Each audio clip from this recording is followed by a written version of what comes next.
So we have seen the different voltage levels employed in a power system. We have seen the importance of interconnection of transmission lines. So while explaining this yesterday, we have discussed about grids, right? Yes, sir. So as I said, we have a state level grid. The interconnection of the state level makes a regional grid, and the interconnection of this regional will make a national grid.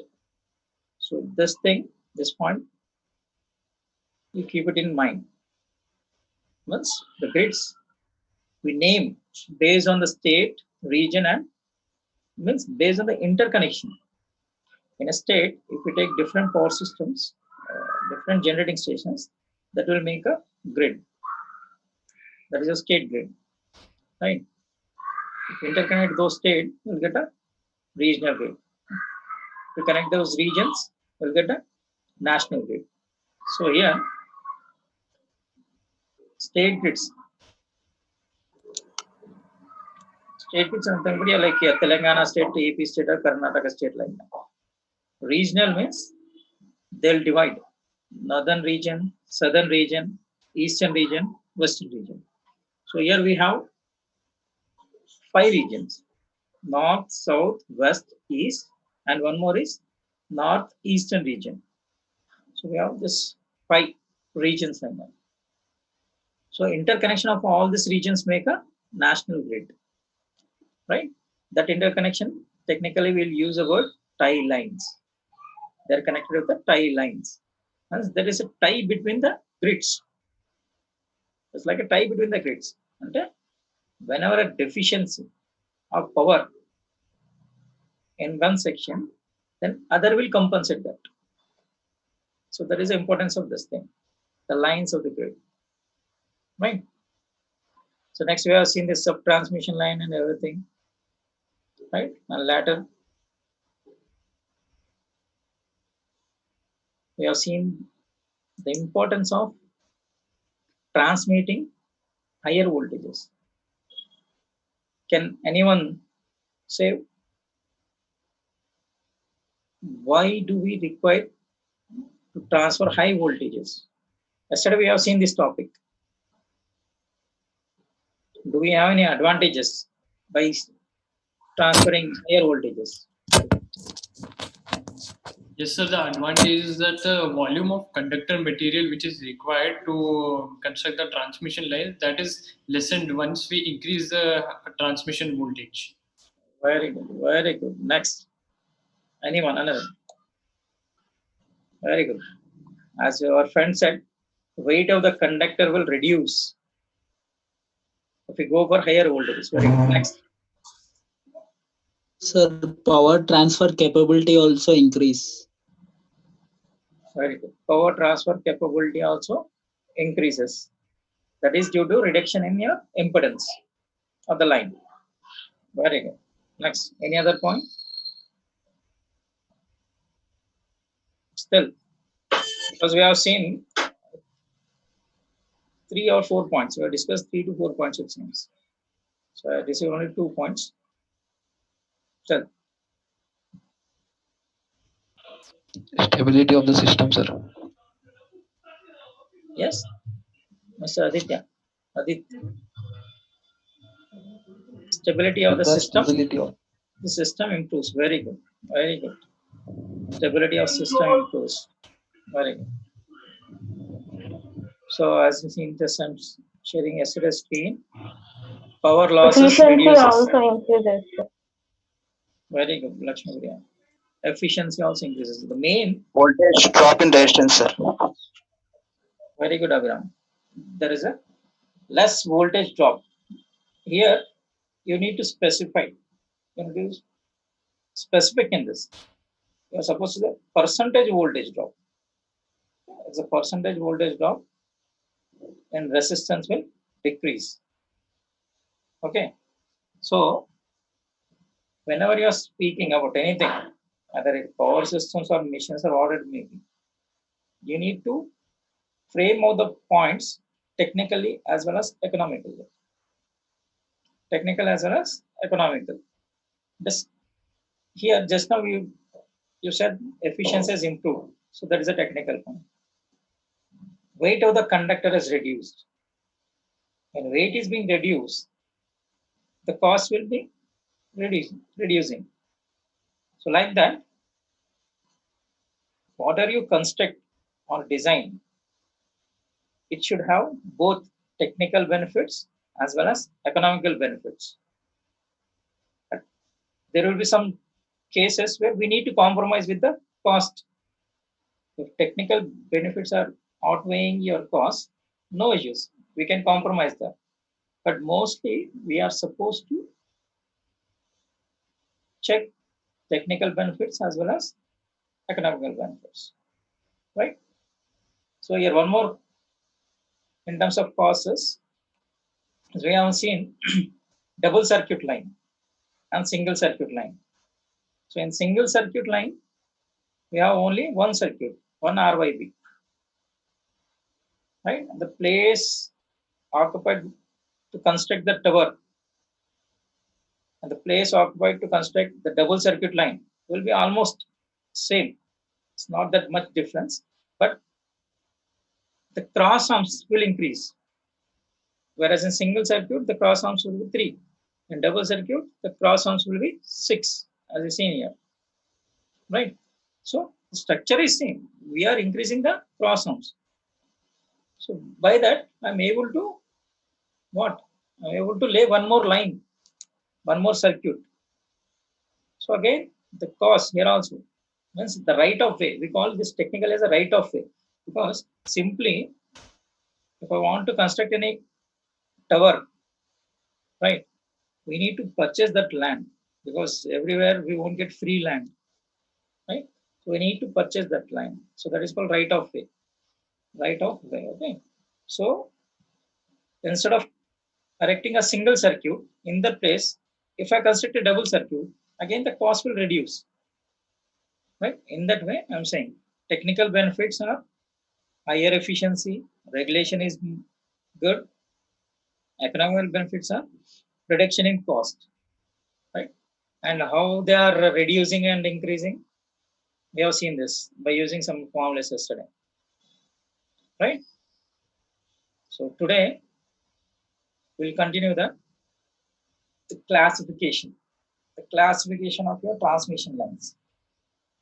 So before starting your classification, first you are supposed to understand what are the components present in your transmission line. Because as if you see with your naked eye, physically the transmission line is a conductor. Transmission line is a conductor, but it consists of your all electrical components. So what are your electrical components? Resistance, capacitance, and inductance. Very good. Resistance, inductance, and capacitance. Very good, Nana. Right? So here, now, RLC. So one more component is that is called conductance. One more component is called conductance. As you know, conductance is opposite of resistance. Resistance is opposing the current, whereas conductance is allowing the current. Right?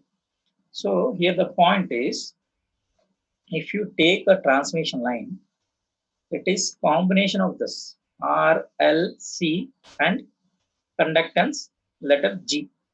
Will represent conductance with the letter G. So it is G. Right? So when we see this RLC, now the point comes. Okay, sir, fine. So transmission line is a combination of RLC, G elements. Right. Now we'll see. Based on the distribution of capacitance, your transmission lines are classified. Because in order to define a capacitance, right, I can define a capacitance like this. In this circuit, I can define here this. See the screen. This B is an so from B and the ground, I can say there is a capacitance. We call it as earth capacitance.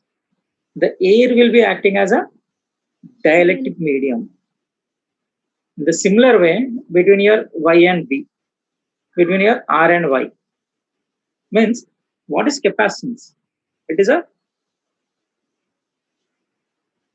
element where it is separated by a dielectric medium, right? So I can utilize that here. Means when R and Y and B are separated with some distance, then air will be acting like a dielectric medium, and I can say there is a formation of capacitance,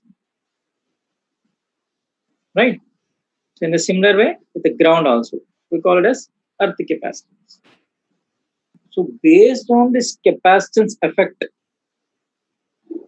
we'll classify your transmission lines. If you refer to some textbooks, generally they'll say based on the distance, the transmission lines are classified. That is also correct. That is also correct. But the main thing is depending on the distribution of capacitance, how your place of capacitance is placed in the transmission line. Based on that, you classify your transmission line. So first of all, I'll say in terms of distance. If the distance of transmission line is less than 80 kilometers, the distance of transmission line is less than 80 kilometers or up to 80 kilometers, and it is transferring a voltage up to 20 kV, then we call it as short transmission line. Up to or less than 80 kilometers, and the voltage levels are up to or less than 20 kV. That is our short transmission lines. When you go for medium transmission lines, they are up to 80 to 160 kilometers.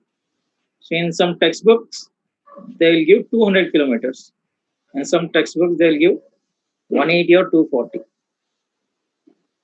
Right? So you can take it as 80 to 160 or 80 to 200. The distance of your line is 80 to 200, then it is called medium transmission line. The voltage levels dealing with this is 20 to 100 kilovolts. That is 20 to 100 kilovolts. When you come for long transmission line, so obviously it is greater than 200 kilometers. The line which is more than 200 kilometers, then it is long transmission line, right? And the voltage levels will be greater than 100 kilovolts. So here, please don't get confused. So length means 80 kilometers length. It is not like that. One tower is at 0 point, and after 80 kilometers, another tower is there. It is not like that. It is not like that. It is sending end to receiving end point. From sending end to receiving end point, the length of the line is 80 kilometers. Right? After the receiving end point, we can place a substation or a transformer so that we can step up. Again, we can increase the voltage levels to 100 kilovolts, and then we can lay a transmission line more than 80 kilometers. So don't get confused. 80 kilometers, it is not like between two towers, it is 80 kilometers. It's not like that. It is the distance between sending end to receiving end point. Fine. So that is based on your length of the line. Now, if we see the capacitance effect,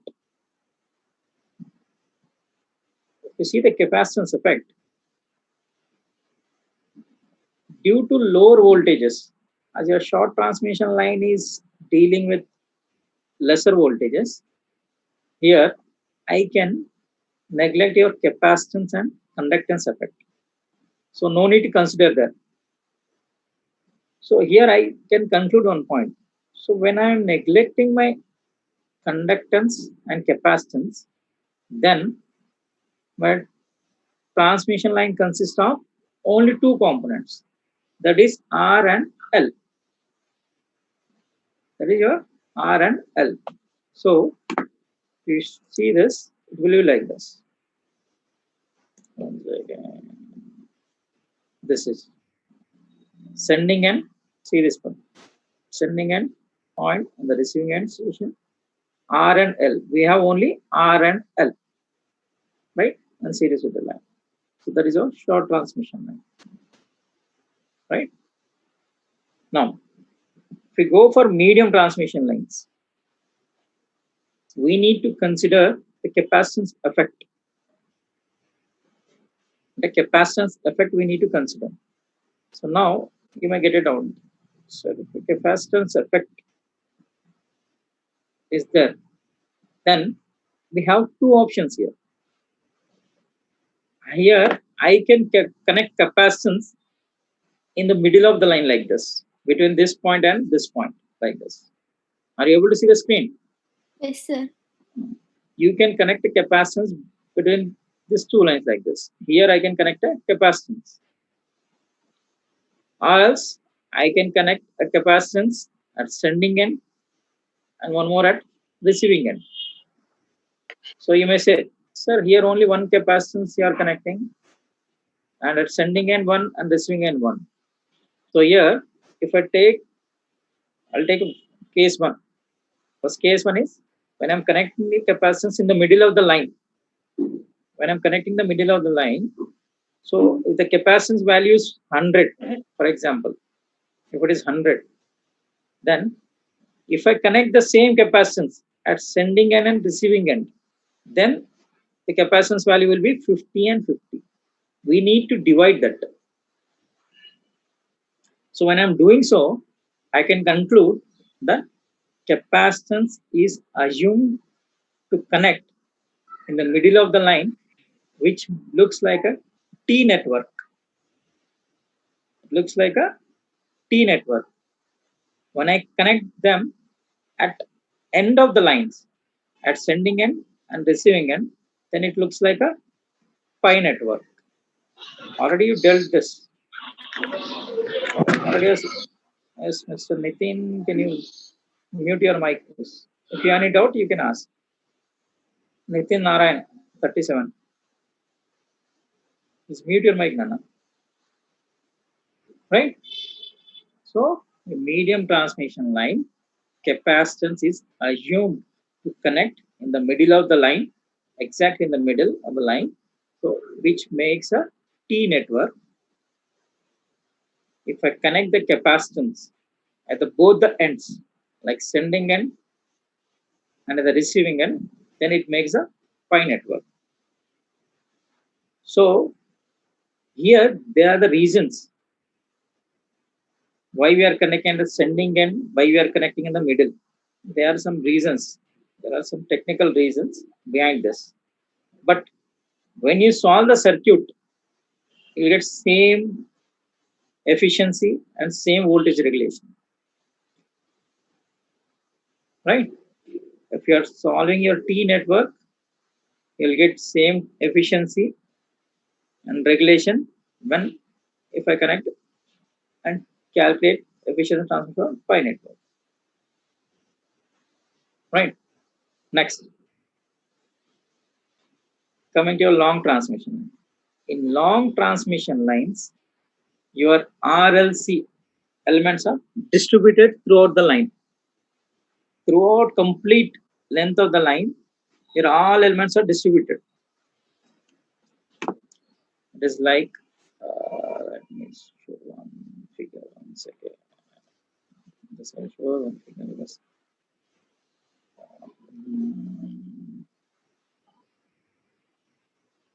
one second.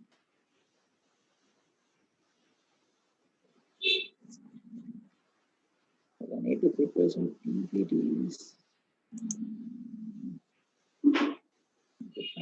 not showing here.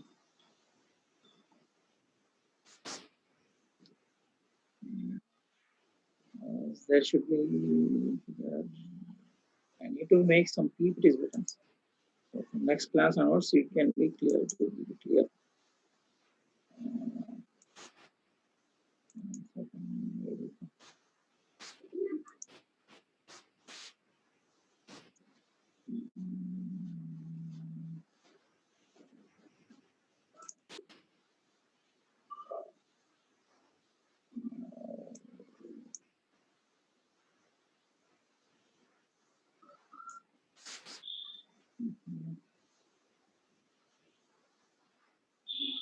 Just have some patience here. That is not getting operated properly.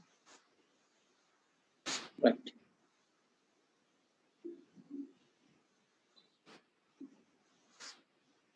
You can see here like this. R, L, C, and G. So it will be like this. Your R, L are connected in series with the line, and C and G are connected in parallel. Because capacitance, we need another line. So here, when I say the short transmission line, just delete this section. Just delete this section. So it will look like R and L. When I say medium transmission line, just you delete this G. When I say long transmission line, you need to consider all the parameters. Right? So before going to start your short transmission line, just we'll see the importance of this R, L, C, and G. Okay. So here, the function of R is to oppose the current. Right? Means what it will do? Means it measures the copper loss. It will give the heat loss or copper loss, or we can say I square R losses. So when I know the losses, I can find the efficiency, right? So your R will be helpful to find efficiency and to do economic studies. Economic studies means when I increase my R value, resistance has been increasing, right? So losses are increasing, efficiency is decreasing. What about the conductor cost? It will also increase. So technically, R will allow us to determine efficiency as well as economic studies. Right? Next, coming to your inductance. Inductance, it will determine the transmission capacity of the line. Because this R and C both are reactive elements. We call them as reactive elements. Because yesterday we have seen why we are calling them as reactive elements. Because there is a phase difference between your voltage and current in your R and L. I'm sorry, L and C. Right? So this L and C are reactive elements, and this inductor always observe reactive power, and capacitance will always inject reactive power, because they are designed inherently. That is their inherent property to inject reactive power, and inductance will absorb reactive power. We are not doing like that because that is designed itself like that. So, before going to continue, just let me know how many powers we have. The class by powers, how many powers we have? Anyone? Active power. Yes, please. Correct. Active power, reactive power. Apparent. Sir, 4 powers, sir. Power, real power, real power, apparent power. How many? 1, 2, 3, 4. 4. 4. 3. 3. Apparent. First, give me the number and then name it later. How many? 1, 2, 3, 4, 5. How many? Just give me the number. 3. 3, sir. 3. Very good. 3. Still anyone? Someone said 4.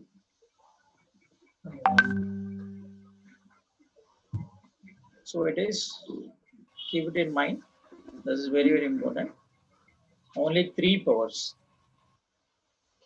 That's not 4, Nana. Someone said 4, that is wrong. Okay. Only 3 powers. Active power, we can call active power as real power or useful power or wattful power. Active, real, useful, wattful. The second one is reactive, wattless power. Reactive power and wattless power. The third one is apparent power or complex power. Apparent power and complex power. Right? So here, main difference is real power and reactive power combinedly give apparent power. Ante here, if I active and reactive power is combined, then we'll get a apparent power. In your houses, what are the supply power you are getting from your sockets or what you are utilizing is your apparent power. Okay, keep it in mind. Okay, so apparent power. So what are the units? Can anyone tell what real power units, reactive power units, and apparent power units? Anyone?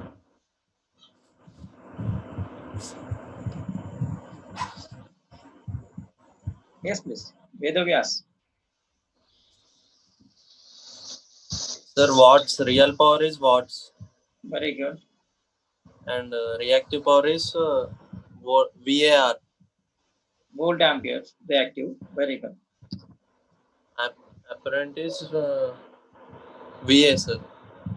Very good, Vedavyas. Very good. As your friend said, the units of active power is watts. The reactive power is watts, VAR, watts. The apparent power is volt amperes, VA.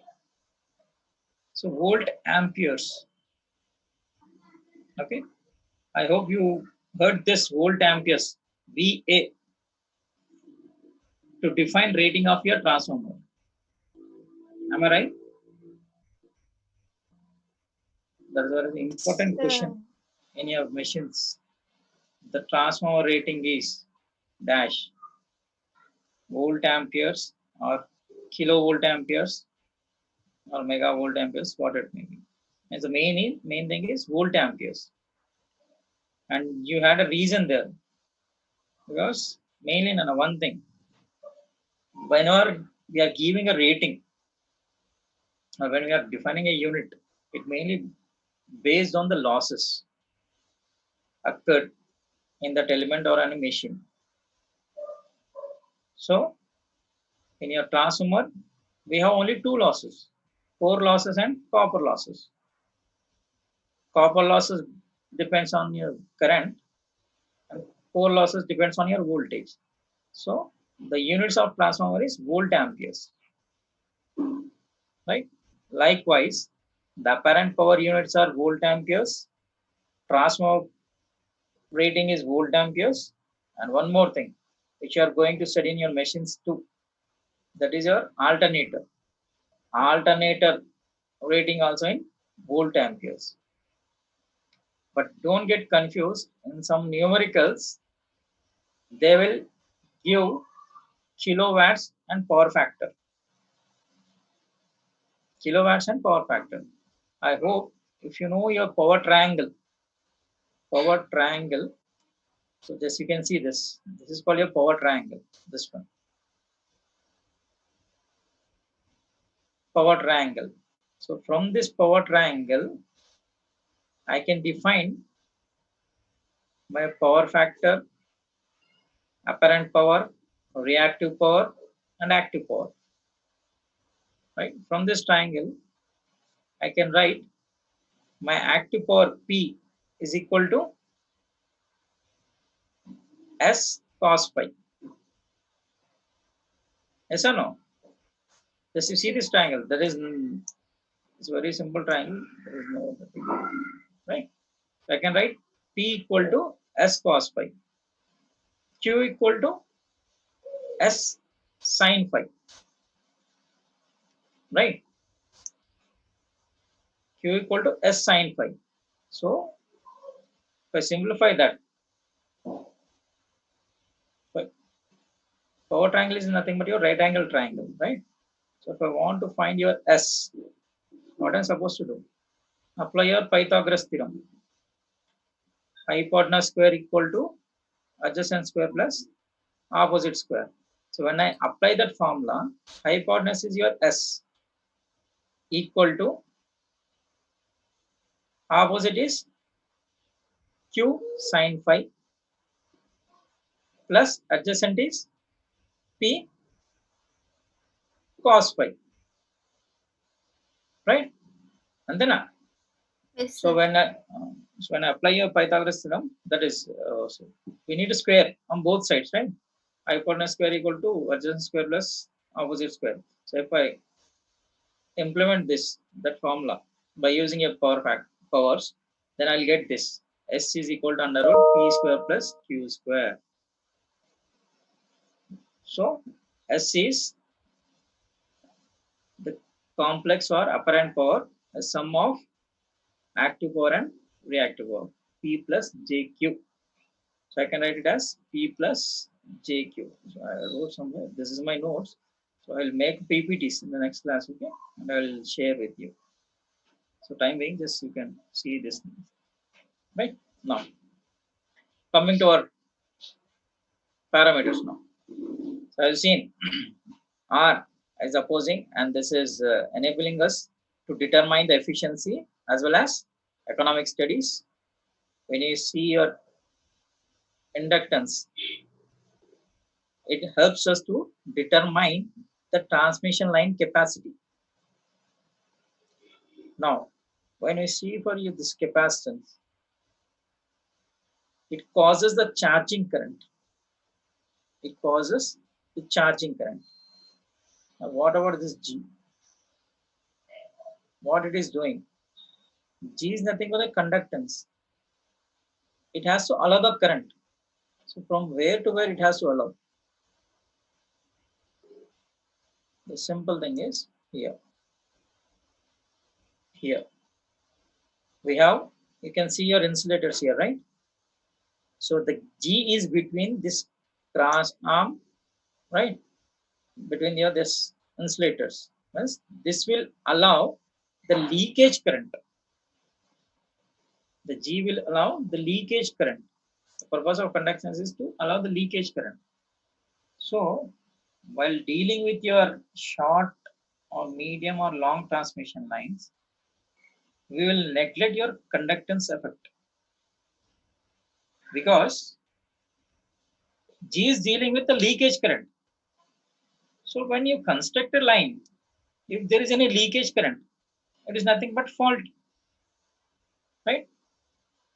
You are supposed to transmit the current properly from sending end to receiving end. While doing that, if there is any leakage, it is nothing but fault from your side. So what I'm supposed to do?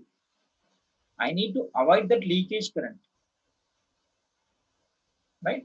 So when I'm avoiding that, by using your insulators and proper insulating material, then there won't be any leakage current.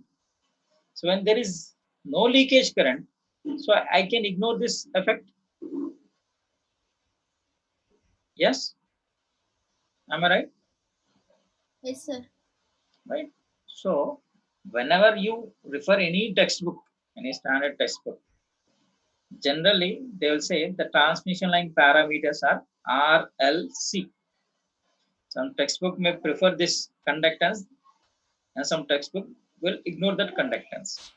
So preferring an inductance make the same sense here, because while doing the calculation, while finding this transmission efficiency and voltage regulation, at that time definitely will neglect the conductance effect. The reason is that because we'll try to design a or lay a transmission line in such a way that there should be no leakage current. So when there is no leakage current, so I'm not supposed to consider that effect. But whenever anyone asks about your components, you're supposed to say these things: R, L, C, and G, as we are avoiding G. The reason is we are using the proper insulating materials and proper insulators, right? So that is a thing. So yes, any doubt? Any doubt in this, please?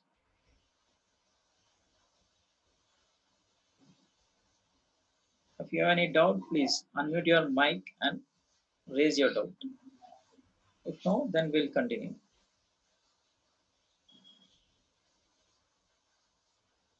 Is that okay? Right?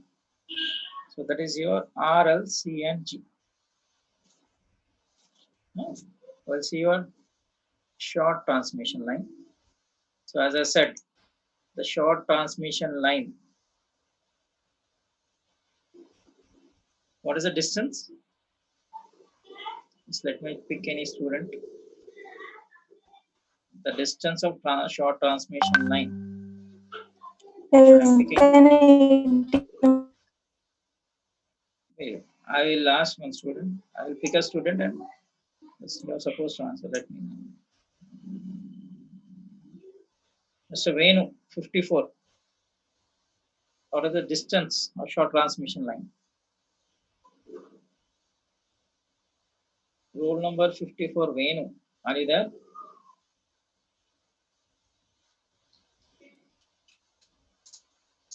Mr. Venu, are you there? Yes. Yes, sir. Yes, sir. Yes, Chapna. Hello. I can't hear, sir. One second. Signal problem. Signal Okay. problem, sir. Okay. కొంచెం heavy rain అవుతుంది. Heavy rain అవుతుంది, sir. అర్థం కాదు. Sir, I'll pose this question to another person. Okay. Sorry, one more.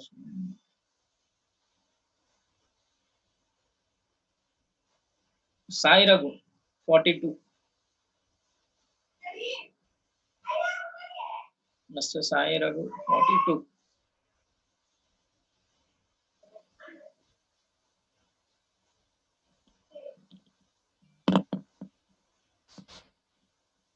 Yes, Sai Raghu, are you there? Still, people are just facing their mobile phones and they're leaving out. Yes, Sai Raghu. Chapna. Distance or short transmission line.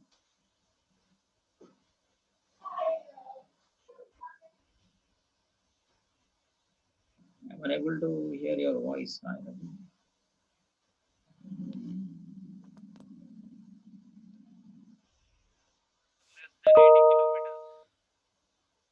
Very good, very good. Less than 80 kilometers. What are the voltage levels? Kavya.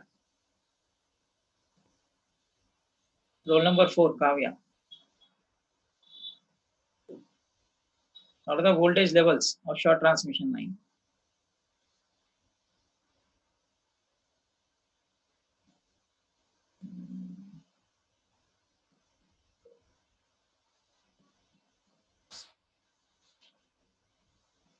As students, just keep it in mind. As I said, this online classes should be two-way. Simply I am teaching, you're listening is not 20 correct. kilos.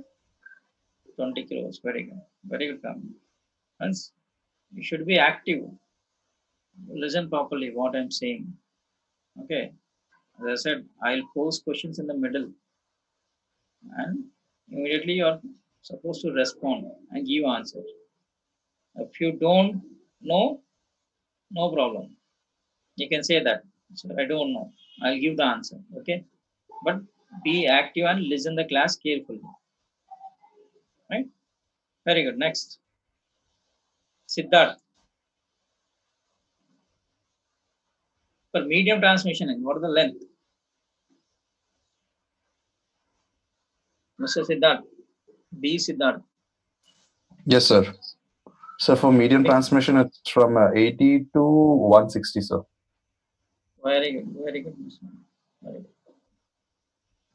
Very good. Like, sir, there are two Siddharths in the class. One, I'm Bhogi Siddharth, and then there's other one is Siddharth Kashyap. Just specify whom you refer to, sir. Two Siddharths are there. It was like, Yes, sir. I saw That's why I didn't Bhogi respond. Siddharth. Acha, better sir. one thing what you do is then people is you write your roll number underscore your name so that I can say your number or name. Okay, sir. Fine. Next, Vasavi. What about long transmission lines? Greater than 200 kilometers sir. Length. Very good. Very good. So, very good. So now we'll see this. Very good. We'll continue the class. Now, short transmission line. Now, if you recall your two-port networks, because to solve your short transmission line, to find the efficiency and regulation, whatever it may be, that means to determine the performance of your transmission lines, this is one method. Means this is one approach. By using two-port networks, we can find the efficiency and regulation of that particular line. So here you can see the network. This is your sending end. Voltage is Vs, sending end current Is. This is a network, and this is your receiving end current, receiving end voltage. Now in this box, you can see this box, right? Network elements. What are the elements we have? R and L. Very good, Rasagna. R and L. Because as I said, as short transmission lines are dealing with lesser voltages, so I need to ignore the capacitance effect. And again, in this box, we have R and L. So if I solve this two-port network, means I need to find my ABCD constants, right? If you recall your equations, if it is fine, or else no need to worry. You can see the equations here. Sending end voltage is equal to A into VR plus B into IR, right? Sending end current will be equal to C into VR plus D into IR. This is the generalized equation. As you write for your two-port networks, sending end voltage and sending end current in terms of constants, the same equations I'm writing here. Nothing more than that. And no, is that clear at this point? These two equations are your two-port equations. Sending end voltage in terms of receiving end voltage and receiving end current. Sending end current in terms of receiving end voltage and receiving end current. So we have the constants A, B, C, D. Now I'm supposed to find this ABCD values. How to find that? How to find those constant values? Simple. No need to worry here. Simple thing. See the equation here. Everyone, please try to listen. Focus here. You see the equation. If I make the receiving end current IR equal to 0, if I make it 0, so this entire term will be 0. Then A will be equal to sending end voltage divided by receiving end voltage. The similar way, if I want to find B value, just make the receiving end voltage 0. So when I make this VR 0, this entire term will be 0. Then B will be equal to Vs by IR. The simple math here, note, right? A similar way, you can find C. VR equal to 0, IR equal to 0. C will be Is by VR. Similarly, if VR is 0, D will be equal to IS by IR. So here, just we are saying IR equal to 0, VR equal to 0. Technically, when IR is 0, means receiving end current is 0. And you can see here. See the circuit here in this screen. When IR is 0 means, what does it mean? It is like open circuit. Please, we are making some conclusions here. When IR is 0 means it is like open circuit. When it is open circuit, as this is looking like series, when IR is 0, what about your IS? 0 That's is it. also 0. Is also 0. Ante kada? When it circuit is open, when IR is 0, IS is also 0. So those conclusions you should keep it in mind to solve your ABCD constants. Now, VR is 0. VR is 0 means it will be like a short circuit. I'm supposed to short this line, this end. So when I'm shorting this, that means VR is 0. And the voltage is 0 means we need to short circuit the line. Right? So by keeping these 2 points, open circuit the line and short circuit the line, we'll find out our ABCD values. Okay. So now I'm going to that previous one. Now, when IR is 0, just I'm finding your A value. So just to find your A value, what I'm supposed to do? I'm making IR 0. Okay. When IR is 0, open current is 0. What about your voltages? Sorry. What are your voltages? Both will be same or different? Same. Same. Very good. Both will be same. So A is Vs by VR. Both will cancel out. I'll get A value as 1. Is that clear, Nana? What I'm doing here?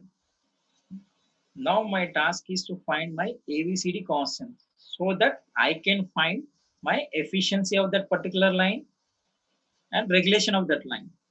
In order to find that, first step is we need to find your ABCD values. To find your A value, what I made IR 0.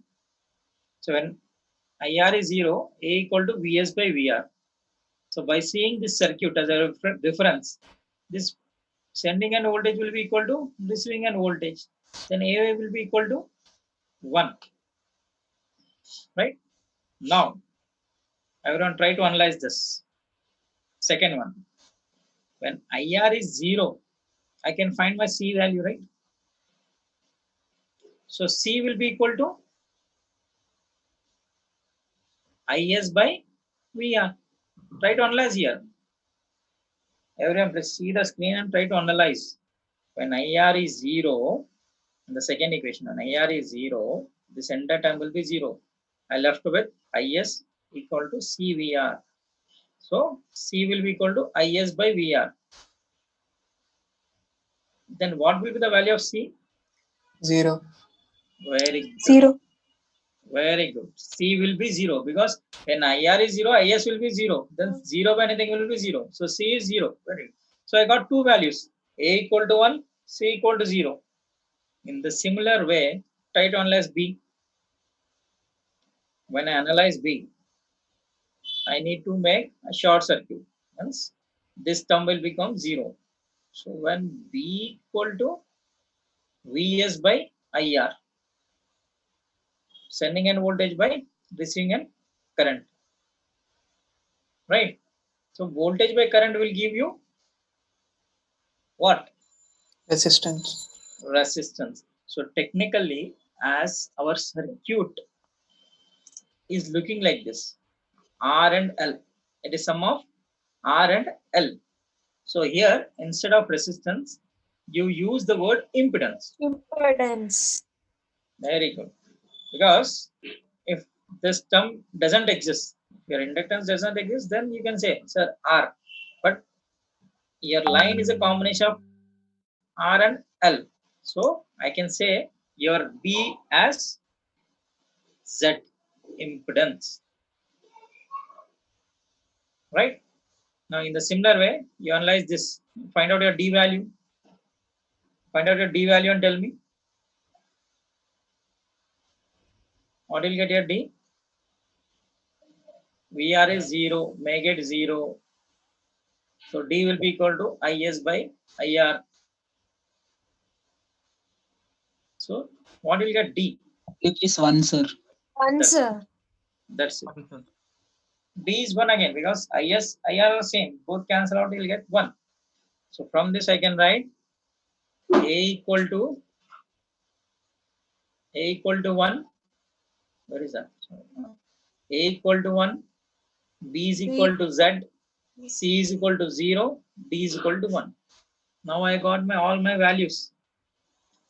Now in two-port network, what are the values we get? First we need to check whether the values are right or wrong. To check that, we have a condition. We need to do this. It should satisfy this equation. AD minus BC should be equal to 1. So A is 1, B is 1, minus Z, B is Z, C is 0. So if I simplify this, the condition is being satisfied. So what are the values you got? A, B, C, D values are correct. So this point you should keep it in mind. The first step is find out A, B, C, D. Before finding out A, B, C, D, you analyze the circuit. Means you need to analyze the currents and voltages, whether they are same or different, what is happening in the circuit. The later you find out your ABCD values. And the next step, you check for the condition. AD minus BC is equal to 1 or not. If it is 1, so what are the values you got? All are correct. Is it clear? So that is your this thing AD minus BC. So if I draw the circuit, I can show like this. Okay. So so I'll stop today. We'll see in the next class because already it is 12. Right. Now, if you have any doubts, please, you can raise your doubts. Yes, please. If you have any doubts. I'm stopping the sharing.